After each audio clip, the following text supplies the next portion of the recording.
যারা এতিমকে ভালোবাসে আল্লাহ তাদেরকে ভালোবাসে। এবং আল্লাহর হাবিব সাল্লাল্লাহু আলাইহি ওয়াসাল্লাম বলতেন, আমি এবং এতিমের রক্ষণাবেক্ষণকারী এইভাবে প্রতিবেশীর মতো জান্নাতে থাকব।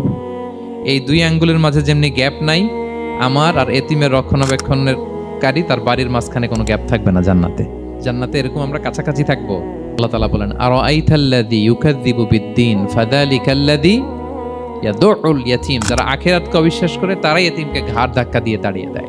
আপনাদের যাদের মন শক্ত, অনেকের চোখ দিয়ে পানি নামে না, আল্লাহর হাবিব সাল্লাল্লাহু আলাইহি ওয়াসাল্লাম বলেছেন, কারো যদি চোখ দিয়ে পানি না নামে বা হৃদয় নরম না হয়, তারা যেন এতিমের মাথায় হাত বুলিয়ে দেয়। এক সাহাবী এসে বলেন, ইয়া রাসূলুল্লাহ, আমার হৃদয়টা বড় শক্ত, হৃদয় নরম হয় না। রাসূল সাল্লাল্লাহু আলাইহি ওয়াসাল্লাম বললেন, তাই? আতুহিব্বু আন ইয়ালিনা কলবুক, তুমি কি চাও তোমার হৃদয় নরম হোক, ওয়া তুদরাকা হাজাতুক, এবং তোমার আশা পূরণ হোক? তিনি বললেন, হ্যাঁ। তখন রাসূল সাল্লাল্লাহু আলাইহি ওয়াসাল্লাম বললেন, ইরহামিল ইয়াতীম, এতিমের উপর রহম করো। ওয়ামসা আলা রাসি, এতিমের মাথায় হাত বুলিয়ে দাও। ওয়া আতইমহু মিন তুআমিক, তোমার খাবার এতিমকে খাওয়াও। তালিনু কলবুক, তোমার অন্তর নরম হবে। তুদরাকা হাজাতুক, তোমার ইচ্ছা পূরণ হবে।